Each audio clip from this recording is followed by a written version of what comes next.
Hello, everybody. Welcome to another episode of Third Impact Anime Podcast. I am Ryan, your host. I'm filling in for Austin this time. With me, I have Tobias. Hey. And Marisa. Hello. And we're all going to be discussing our recent weekend of con-going. Tobias went to Kamicon, which was all the way down in Birmingham, Alabama. And Marisa and I went to Charlotte Minicon, which was basically a 1 day or more so 6-hour Comic-Con that was down in Charlotte. And yeah, so we're going to have some fun. It's going to probably be a shorter show than usual because it wasn't a very eventful weekend for any of us. But you'll hear about that in a couple minutes. But first up, because it's going to be much, much shorter, Marisa and I went to Charlotte Minicon this weekend. And Marisa, what did you think about that? I thought Minicon was a lot of fun. I went to Minicon last year because Minicon every single year so far has been falling on my birthday weekend, which is kind of a nice nod and fun thing to do with my friends. And I felt like, I don't know, it might have just been because it was a little different than Heroes Con because it was run by the same people that run Heroes Con. It's just their middle of the year winter convention just for funsies. I felt that it was a lot busier than it was last year. Not really certain. It was warmer. That was a fact. We walked in and had to instantly take our jackets off because I felt I was going to pass out because it was so hot. Yeah, it was really hot in there. Oh, wow. Especially on that top level where all the artist alley section was. But once you got down to the dealers, it got a lot cooler because you were on the first floor and it was a little more open headspace, so you weren't as cramped. But other than that, yep, I didn't spend too much. What did you wind up buying there? I bought a couple of card stickers because I was like, might as well. They're really cute. Most of them were Overwatch. I bought a Diva, little mecha symbol, Mercy's Guardian Angel Wing, and I bought a Robin one because Robin nerd. Yeah, we know you and Robin. And then 2 little Lego figures of Red Robin and Superboy because there's barely any merch of them, and I'm not too big of a fan of tiny figurines. I prefer like larger ones, usually Nendroid size and up, because I don't want to waste too much money on things like that. But I was like, you know what? There's nothing for them. I'm just gonna grab them. They're cute and tiny and precious. I think, is that everything that I bought? I think that's it. Yeah, I didn't let you buy the comic because they didn't really know what they were doing with that. No. We saw a booth that was selling a couple graded comics, and they had a Young Avengers #1 variant, but you never buy something from somebody who's so uncertain of the price or what the actual value of the item is because you could be getting ripped off. And like it's not a good look for them. But personally, I made some very, very poor financial decisions this weekend. Yeah, Minicon was basically like a giant dealer's room, which is great. And I got to meet 2 writers of Deadpool. So I bought a Deadpool Bad Blood variant from Rob Liefeld when I met him at North Carolina Comic-Con this past November, which was awesome. And I loved meeting him. And he did the voiceover for the intro to the podcast when I did that. And I got to meet Chris Sims and Chad Bowers, who also co-authored /drew/inked and a bunch of other stuff on this book. So currently I have 3 out of the 4 cover names signed on this variant cover, and I'm very happy about that. They also signed a Deadpool print for my friend Sarah, who's collecting Deadpool employees, I guess is the best way to phrase it. She wants to collect signatures of anybody who worked on anything Deadpool related. And I got Michael's Deadpool jersey signed as well. I also bought a couple Lego figures from the same guy. I bought a Green Arrow, Nightwing, Deathstroke, Darth Revan, Reaper, and Deadpool. So that wasn't the worst financial decision I made of the weekend, though. No, it was not, Ryan. No. What did you get, Ryan? I bought 2 prop replica lightsabers from an artist/dealer up in the upper floor. And I spent an undisclosed amount of money on those 2 sabers, but suffice to say, it was a very poor financial decision on my part. But at the end of the day, you walked away with 2 lightsabers. So yeah, but really I walked away with 2 important? lightsabers, and I was just kind of like happy, and I'm just like, I have 2 lightsabers that actually are really decent lightsabers and actually feel like what a real, lightsaber probably would feel like without the, melting my skin. Yep. But and it's really fun to whack him upside the head with it. yeah, pretty much. I don't know why I let you do that, to be honest with you. Ha. Well, it's really nice because he showed it to us before, and like if you drop it, he kind of like hit it on the ground, like on the plexiglass part where the thing would light up, and it won't shatter or break unless you literally like hit it like super hard over something. If you like deliberately try to break it, basically. Yeah. Unlike the plastic kids ones, which will break very easily, this one's like it's really nice. It's really nice. It's really pretty. The hilts are like incredible quality. Mm-hmm. And cute thing, I got a puppy today, and her name's Luna. She's adorable. She walked into my room to try to familiarize herself with the house, immediately sees the saber and thinks, stick. So she goes to try to put one of them in her mouth, and I'm just like, absolutely not. You're adorable, and I would love a photo of that, but absolutely not. Puppy teeth, no. Yeah, pretty much. Like, I just spent a very large amount of money on those. I am not going to let you damage them. Yeah, but put them up somewhere. Yeah, it was cool to see some of the various artists around there, I thought. And we saw some local artists that I had seen at previous cons. I saw the guy who has the Ron Swanson bacon and eggs print that I will someday probably buy and hang up on my wall, because Ron Swanson, as I've said many times before, is my spirit animal. I mean, hell yeah. Yeah, exactly. But all in all, we had a fun weekend, I thought. And honestly, that wasn't even the bulk of our weekend. We hung out after that because it was Marissa's birthday. So happy birthday, Marisa. And but yeah, so you had a big weekend though, Tobias. You went to Kamicon. So tell us about that. What was the con like?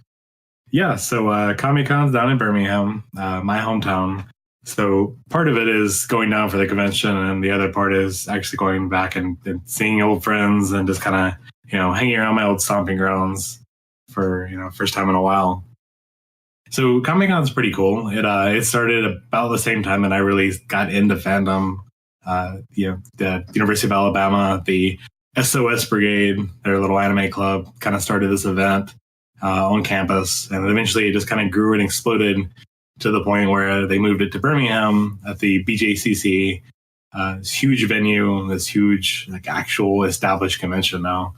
So it's pretty cool to see it, evolve and change from this little college club to this full convention. That's awesome. Yeah. And you were a guest, right?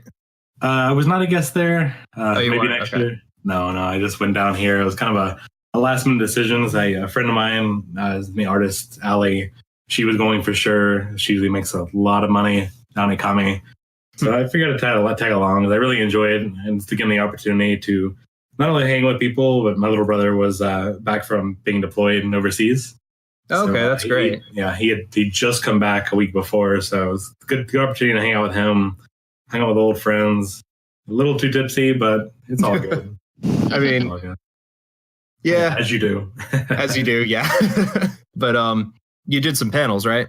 I did a ton of panels at Kamicon. How many hours did you wind up doing? A total of 12 hours. Wow.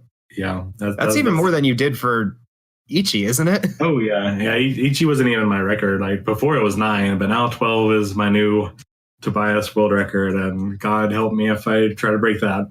You were actually a guest for Ichi. Yeah. That's crazy. Yeah. So which ones did you do? All of them. So on pretty much on Friday, let's see, we started off with art of paneling, which is a little weird to do first thing in the convention, but it is what it is. Sunday one. Yeah. Yeah. No, yeah, I did that Sunday last time. Art of paneling, and then it was surrealism, which was actually not an 18+ one this time. It was just a general audience. So I had to cut back some of the content there, fill it in with some older stuff. And it was actually pretty cool, because I was able to go back and explore some older favorites of mine that I had cut out, and ended up finding some new content without making anything a little too risque. And then I ended that night with my brand new 2000s panel, which got a total of one person that I didn't know. Oh God. Yeah, so like Friday at the convention was really, really dead. Like the convention center there is pretty expansive, pretty huge. They have a whole, I think at the east side of the BJCC that it's huge, but Friday it just wasn't packed at all. Like it was felt very, very empty, and a lot of times, and even near the end, it wasn't just my panel room; it was a lot. Everything just felt really dead. But Saturday really picked up. Of course, Saturday usually is at any convention. Yeah, But, Saturday's always the day to go if you go one day. Yeah, exactly. With that convention, all the cosplay contests and stuff. But at that point, it was packed. It was, bodies wall to wall. The escalators burned down a couple times, of course. Oh wow, as they do. And usually when an escalator breaks, they just become stairs. Yeah. So no, like the convention center are kept running the escalators, but they would only let about 5 people use it at a time. What? So you would have these queues that would line up to the escalators, and we would just have to wait for our turn rather than just turning them off and using. That must have taken forever. Yeah, it. Yeah, there were a couple of times where I got stuck a little bit, but because of that, I was able to plan my time a little bit to make sure I wasn't, I'm unable to present or get to my panel on time. Okay. But Saturday was pretty packed here. That was definitely my most attendance. I did. Let's see, what else did I do there? So on Saturday there, I debuted Conventioning 101, a brand new panel about tips and tricks about how to go to a convention for those people who had never really done that before. And I wasn't really sure if there were going to be a lot of applicable people, if it was just going to be one of those things that people showed up to for the hell of it. But no, like first thing Saturday, there were a good many people that had never been to a convention before. That was their first, con, their first Kamicon. So that was cool to actually pass on some wisdom and, actually make something of it. What was your most well-received piece of advice, probably? Well, the one I really try to push on everybody is the golden rule, the 5-2-1 rule. Have either of you guys heard of that? No, I haven't. So 5-2-1 is every day you need 5 hours of sleep, 2 actual meals, and 1 shower. Huh. Okay. That's it's a thing that it makes sense and it's common sense, and that's something we do in our day-to-day lives, sure. But at a convention, it's really easy to forget to just to take care of yourself in a lot of ways. Especially when things like meals, like you don't really think to eat, you don't really think to drink until it's too late. Yeah, I'm sometimes pretty bad, depending on the con, about like actually eating 2 meals. Like I'll sometimes skip lunch and I never eat breakfast, so I'll be running on like last night's dinner sometimes. Yeah, and really bad, and up until the point that you like start to feel it, it's really too late at that point. Like I try to make a point to carry a bottle of water everywhere I go. Make sure to stay hydrated, make sure to actually eat, get that sleep in. It's really easy when all the rave and the party and all that stuff at night to just forget to sleep. But you got to do that too. Yeah, that's why I usually try to cover the food bases as much as possible. We have like lunch meat and sandwiches in there. So like if you're not certain when you're going to be able to have lunch, you make it before you leave and just grab the sandwich and run. Yeah, exactly. So, exactly. So I just kind of covered some general stuff like, make sure to plan, make sure to get a good hotel room, all that kind of stuff. Just some general basic stuff. Nothing that was really too surprising. But I figured, we've been doing this for a while, so I might as well pass on some wisdom, if anything. That's always a great idea too. Also, so like veteran con goers can tell like newbies how to not ruin the con experience for the future. Right. It's really easy to kind of like set yourself up for failure. Just not knowing. But yeah, I submitted that panel to a couple cons now, but never really got it back up until this point. So it was cool to actually sit down and do it for, instead of thinking about it for the past 2-3 years. That's good. I feel like that type of panel should be like, if this is your first con, you must come to this panel so you don't so we don't have any lawsuits happen.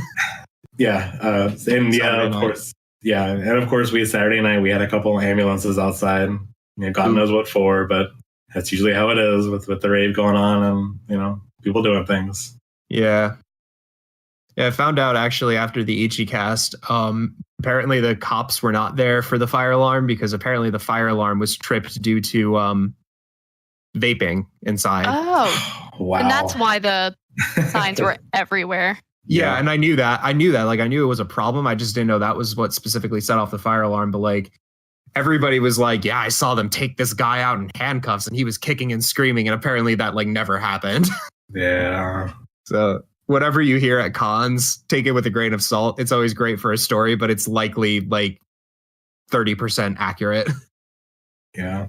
Unless you see one of those pictures of cops like putting Sasuke Uchiha from Naruto in a cop car. That's different. I love that picture. Yeah. So Saturday started off with that brand new one there. Went into, do the panel on Studio Trigger, then did it in N64, Daikon Spirit, the Gainax panel, and then into the night with a 2-hour block with 20 years of Evangelion, and then the 90s panel I go. And it was pretty cool. Like most of the day, there were a lot of old school sort of anime panels and stuff, but there was a good crowd in most every room. And so Kamicon, there are 2 panel rooms upstairs, and they are both huge. I don't know if you guys got to look at the pictures I posted, and I'll post them on my site. But those panel rooms are huge. Like maybe not quite the size of some of the ones at Animazement, but they were close. Like at least they were at least the size of the smaller rooms of Animazement. Like Animazement has like the concert hall rooms as well, but they were definitely up there. Like definitely. Yeah. So these rooms are cavernous for fan panels for the most part. So it's really easy to tell when there's not a whole lot of people there. But when this thing's packed, and like by the end of the night with 90s, I mean that usually packs a house anyway. We're talking like a couple hundred people in that room, and it was pretty crazy. But everybody had fun. Everybody really enjoyed it. I had a couple of people, between panels and after panels, just kind of come up to me and just talk about stuff and just kind of thank me for being there, and that was pretty cool. It's always really cool to interact with maybe not fans the right word, but fellow fans of works. Fellow attendees and people that really kind of enjoy this kind of stuff, and it's really cool to get that feedback. It's always great, like if somebody comes up to me after a panel and is just like, I really enjoyed this, because that makes me feel great. Like I actually put in the work and people actually enjoyed it instead of just sat there out of pity. Exactly. Yeah. I mean, everyone seemed to really have fun. Everyone enjoyed it. It was cool to talk about some of this old anime stuff with early Gainax, and that was pretty cool. I don't usually get a whole lot of that, but that's good. That's good. How are the cosplays there this weekend? Any notable ones? They were. Well, let's see here. You got, of course, the couple T-Rex guys. Yeah, always some T-Rex guys. There was one. It was a T-Rex guy. No, he was in a Reptar instead of a T-Rex. Oh my god! It was a Reptar, and he had his girlfriend was a Godzilla, but she had a little pink bow on the Godzilla, so it was like Miss Godzilla. So that was pretty funny. God. That is so cute. That would have been amazing to have had at Ichi with the blow up. With all the other T-Rexes we had. Yeah, that was cool. Like, there's always a T-Rex. It's like, it's just kind of a thing now. But Kami had a lot of the voice cast to Ruby. Ruby's a big, still a big deal. So there were a lot of Ruby cosplayers. Of course. Oh wait, the voice cast to Ruby was there? Oh my gosh. I think we had just a couple. Okay, cool. I don't really keep up with that, so I don't know exactly. But there were a lot of American and like Western cartoon voice actors there this year. Gotcha. I feel like they're kind of transitioning away from anime to more general, but still keeping that same anime feel. Yeah, I could kind of see in the guests there. I know last year they had a couple of the Steven Universe voice actors. They were kind of doing their tour. I think the same tour that they had with SuperCon. Okay. Yeah, that's kind of a trend I'm noticing. Like SuperCon's growing a lot, and as we know at at Ichi, we had Dante Bosco, who's Zuko, and American Dragon Jake Long, and I don't actually think he's done any anime, like. Unless, we're going to get into the whole debate of whether or not Avatar: The Last Airbender is an anime. And we are not getting into that. But yeah, he hasn't done any Japanese cartoons. We're going to leave it at that. But it's starting to become more of a trend in cons in general. And like, I'm okay with it because, I grew up with those. Yeah. For sure. Yeah, we had of course, we had Rufio there, Dante Bosco. He's kind of turning around now. Of course, Vic McNugnog was there. Vic You mean Vic McNugnog? Vic McDonald's was there, as he do. He does his little nerd church, geek church on Sunday. as usual. Let's see. Yeah, I think that's all that I really could think of. They had a nostalgia critic, but I'm not really into YouTube personalities at all. Seriously, he was there? Yeah, I think man. I want to say nostalgia critic's like Atlanta based, like he's Southeast based. He's Chicago based. Oh, really? Okay. Yeah, he's out in Chicago. Oh, geez. Well, I usually see him at a couple of things. I think he was there last year too, actually. God, I would love to meet him. I'm a huge fan of his. Oh yeah, I mean he'll probably be there next year, I imagine. I might go back with you. Yeah. But let's see. Yeah, they had that Tokyo Attack. The arcade guys that we see at Ichi and a few other things. Yeah. Also Shudakame. So I spent a lot of the weekend just playing more arcade games that I did 2 weeks ago, which is really fun. Kind of. Oh yeah, able to do that. They had a couple of cabinets set up with the new DBZ or Dragon Ball Fighters set up. Yeah, so they had pretty much built a cabinet for a PS4 console, and they had a couple of that. So it was really cool. With the first weekend that the game had been out, there's already cabinets out, and a lot of people were playing that game that weekend, as you can imagine. I'm not surprised. One of my friends bought it at launch the day that I bought Monster Hunter, and he was just like, "Yeah, this game is absolutely incredible," and I was really glad to hear it because Dragon Ball games have been mixed reviews lately. Yeah. It's the same team that does the whole Guilty Gear, Blade Blue. I'm not surprised at all that it was done well then. Yeah, exactly. They're all really good 2D fighters. They have that experience. I've heard a couple of people in the the FGC talk about some issues. There's some little issues and combo traps and stuff, but I don't really keep patched. Yeah, and I don't really keep up with that. I'm awful at fighting games, although I kind of like them. Same. So I don't really want to hurt my blood pressure. I enjoy fighting games on the strictest of casual levels. Yeah. I like to button mash. Yeah, same. The most competitive I've gotten with a fighting game is Smash, and that's a whole argument on itself. Yeah, that is very different. Yeah. So did you do any panels on Sunday? Yes. So Sunday I ended it with Hyrule Fantasy. Nice panel. You saw that one. Yeah, and again, a really good reception there. I had a lot of people show up to that. Right when I was waiting for that, I saw there was a cosplayer doing Akira from Devilman Crybaby. Ooh! Oh wow, nice. Which form? It was just the basic she was wearing a black T-shirt and she had these wings out of her head. Okay. And I wasn't sure because I haven't at this point I still haven't finished Crybaby, but she's got the eyeliner, she's got the shirt, she looks like Akira, so I had to go and ask her, and sure enough, she actually was. And that was pretty cool. That's cool. Yeah, and hashtag shameless self-plug. We're going to be doing a podcast on Devilman Crybaby pretty soon. Hell yeah, we will.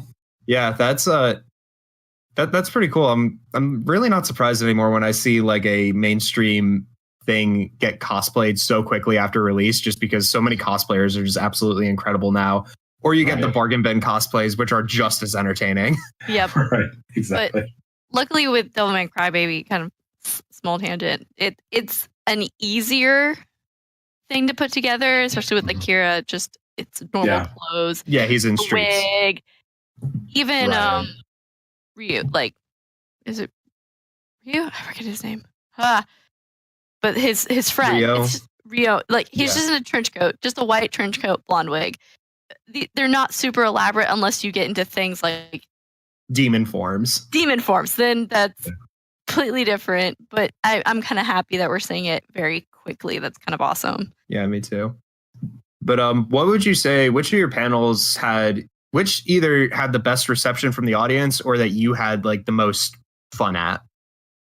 I would say probably the 90s or the Able one, because at that point, I was starting to feel the tire, that I was kind of breaking down a little bit in kind of a good way, not necessarily falling apart, but just tired as hell, and I'm just going to have fun with it, do it. Just kind of exhaustion to the point where you're at just screw it. Yeah, exactly. And at that point, if I'm going to be honest, the other panel content there wasn't exactly great. Uh-huh. There were a couple other really good ones. There were a group that did black representation anime that I caught a lot of that looked really interesting. What a little bit I did see was really cool. One guy did one on music of Toho games, which was not something I would expect to see. In my general experience, the further south you go, like the further behind they are as far as like trends go and as paneling goes. So Okay. you had a lot of your traditional like cosplay Q&As, game show stuff, which is interesting. I mean, people showed up to those and they had fun, but more so like the area what I kind of do, like what we kind of do specifically, there really wasn't a whole lot of other stuff to to really match my work. And it's not really so much like my ego talking. That's what people actually said to me several times over the convention, which I kind of get. That's great to hear. Yeah. So people were really excited for me to be there. They saw me last year as well, so they sort of recognized me. But yeah, at that point, like knowing that I'm kind of doing this stuff, and there were a lot of people that were really interested in it. So in my case, like doing the whole Gynax panel, with Studio Trigger, that's the fresh new thing, and people really recognize all those shows. That's one thing. But going back and talking about like Gynax stuff that could be a little more old school, and even Ava, which depending on where you are is either just kind of like glossed over and whatever, people kind of stop caring about that, or in this case, still really popular. So we've got a lot of people show up to that, and I was able to introduce people to some different production facts and show them some really cool stuff. I kind of cover the merchandising weirdness of Ava. So like there's this really weird like horse race commercial that's got like Ava shaped horses, or rather other way around, like horse shaped Avas. And like the whole Evangelion like stick razor like crossover promotional deal with like Gendo shaving. So you're able to see some of the merchandising stuff, the weirdness there, and cover some stuff that I've just kind of discovered being a nerd about this franchise. It was pretty cool. There was a really good reception there, and of course, like the whole '90s panel I do is people are going to show up to that because everybody loves like the '90s and nostalgia thing. Probably most of the people attending the con are like millennials. Oh yeah, for sure, exactly. And that one pretty much packed the room. With that one, I generally kind of go like, with a lot of '90s anime panels, they kind of just be like, all right, here's Dragon Ball Z. Everybody remember Dragon Ball Z? Cool. Here's Yu Yu Hakusho. Everybody remember Yu Yu Hakusho? And they just like go from anime to anime that everybody knows about, of course, because that was what everybody watched back on Toonami. Right. But there's not really much content there besides just, hey, remember these cool shows? So remember berries. Yeah, So exactly. Go ahead. Yeah, that sounds like it would probably be a very popular one, just because people will see like '90s and be like, hey, let's go nostalgia for an hour. Yeah. So in mine, like I try to kind of break away from just doing nostalgia. Like I try to at least talk about different aspects. So I talk about different formats. So we have tapes, of course, but then I talk about some of the magazines we had back then. I talk about the early internet and like Usenet and like the early super information superhighway paradigm. That was the whole buzzword back then. Of course, transition over into like television and Toonami, and really with Toonami, since everyone already knows that crap, I tend to like focus on talking about the aesthetics. So it's not something you really think too much about until you do. Where the actual presentation of the promos between like the shows, the commercials that were really a cut above what they could have gotten away with, and that sheer amount of effort they put into like really making these things pop, really making them exciting for these kids or teenagers, was really what made Toonami really special, and what stands out at the end of the day. So I really like talking about that and talking about the the music, the presentation, the aesthetics. And it's always really fun to just, people watch along with that and to see them sort of relive those days of their youth. Yeah, I loved your '90s panel at Ichi, and I think I saw you do it once before. Did you do it at AZ last year? I probably did. Yeah. Yeah, I think I saw it then as well. Cool. But yeah, one funny thing that I have a shirt that says this, that pretty much just sums up how people feel about the '90s, is the '90s are all that. Oh my gosh. Good one. Yeah. The pun. The pun. And I love it. It's so funny. But yeah, did you see any people that we normally see around cons here, like any artists or just attendees that we randomly run into? Artists generally not. I really didn't go in the dealer's room a whole lot.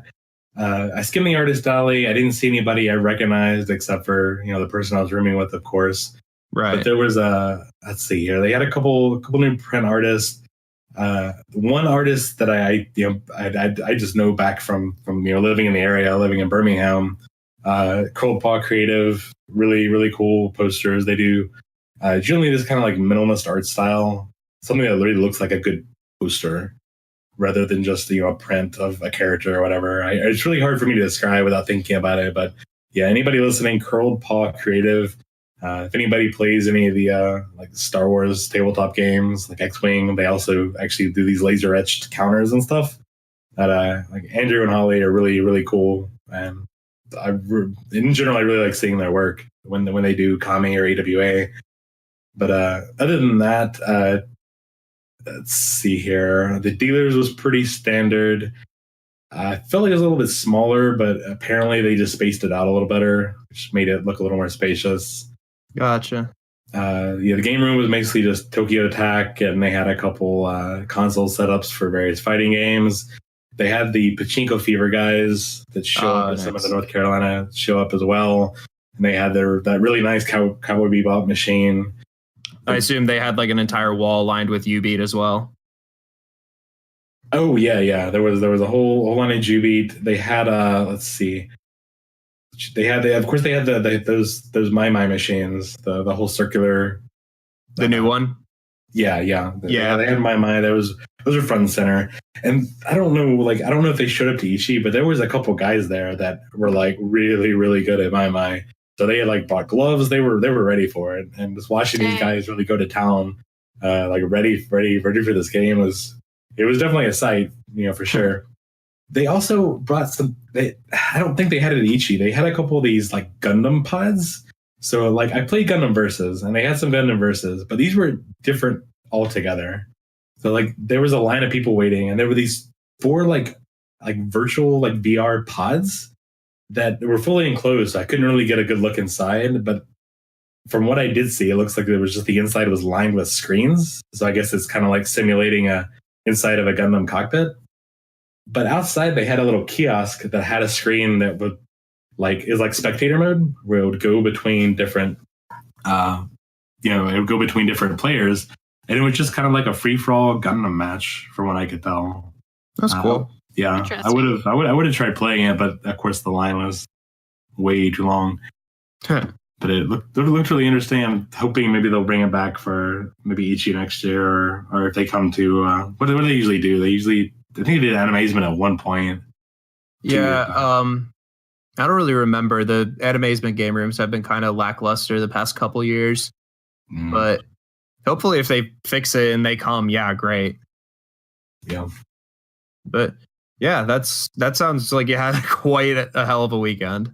Yeah, it was a lot of fun. It wasn't really, because I didn't really know a lot of people there. I mean, I do my personal friends like from home, and we got to catch up a little bit. But it wasn't a whole lot of panel stuff to go to. I wasn't really personally interested in the guests or any of the special events. I just kind of like hung out in the arcade most of the time, did all my panels, and just kind of had a really low key time. But for anybody interested in going, one thing I do want to point out is that Kamicon's really big into presenting their show as a show in and of itself. So they have like every year is a different like season. What they present is very much like an anime. So this year, like the whole shtick was like the main characters. They have like I think Shio or Con or something like that. Like their Con mascot characters, but like went to space. So they actually have a couple of the Con staff cosplaying as their mascot characters, and they have these really cool like Space Admiral-esque outfits. That's great. I wish more cons would do that. That sounds like a really Soul Turtle was like taking over and Space Invasion and whatever. But they had this like collectible card game that they had at the convention. So when you get your badge, they give you a couple of these cards that look just like you're like a Magic card or a Yu-Gi-Oh card or something like that. And they had this station where you could trade these things. So I don't really know how it played. I wasn't really interested enough to even bother. I didn't even take any cards. But there was a huge trading like game going on the entire time. So I noticed that like an idea. Yeah. It people really enjoyed it and really had fun with it. I noticed that like when I went last year is I don't know what specific game they had. I know that both last year and this year they have events like they had a dodgeball match in one of the the side rooms.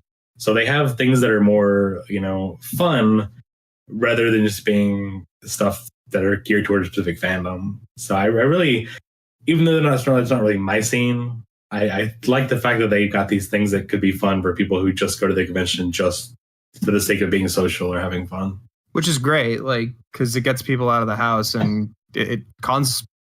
You have to make your own fun at cons. I've been saying that for years. If you're complaining that a con is boring, I have not had a boring con since I really started going to cons again, which was like Triad 2 years ago, because I always find something fun to do, or I just act like a goofball for a couple hours, and I have fun doing that.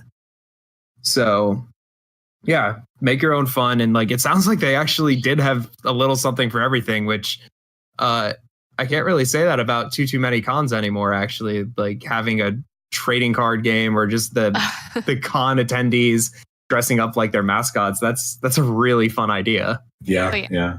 It sounds like you said, it sounds like it gave people stuff to do in if there was a lull moment, they were like, oh, well, I don't really feel like going to the gaming room. It's too crowded, or I've been in there for hours. I want to do something different. There's no panels I want to go to.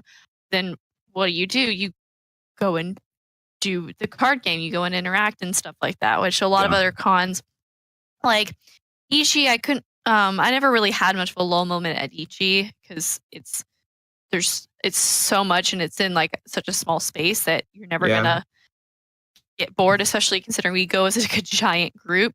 So in the downtime, you're usually hanging out with someone. But I noticed at AZ, there's just too much downtime. There's too much nothing to do. AZ was a little too much this year. I was so exhausted by the end of it. But there's all I did pretty much was walked around the dealers and artist alley, which is, both of them are fantastic. I have to say, it has one of the best artist alleys ever. I was not expecting that because I was expecting something more on the size of Ichiban, which is a nice size. It's a decent size artist alley.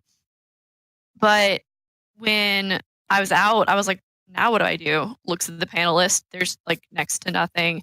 I will say the nice thing about AZ between its panels is it gives you more time. There's no panels are stacked on each other like Triads and Ichis. You do have that time to set up and you're not rushed. And if you go over, you go over because someone's panel is not going to be usually right after yours. But it doesn't allow for too many panels because you have that setup time. So I was usually thinking, oh, well, there's no panels right now that I want to go to.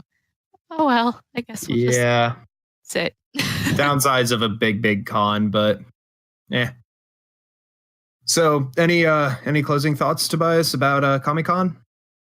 I had a lot of fun there. I'm going to try to go back next year, depending on the situation. If they want to guest me, that'll pretty much guarantee me to be there. And I'm sure the attendees will have a lot of fun, but, we'll see how things work out here overall. And if nothing else, I wouldn't really mind going back and getting another baker at Al's. Only the Birmingham folks will really get that. But enjoying going back to the old places, seeing people, and just seeing how Birmingham has changed over the past few years. That's good. And I'm glad you had a great weekend. I know we had a great weekend as well, even though ours was not nearly as long as yours. But nope, a lot less stressful. Yeah, definitely. We just had Ichi. I couldn't do another con that quickly after. Nope. Nope. But so that's going to wrap it up for us. Be on the lookout for our next episode, which is going to be on Devilman Crybaby. And from all of us here at Third Impact, please take my wallet so I stop making poor financial decisions.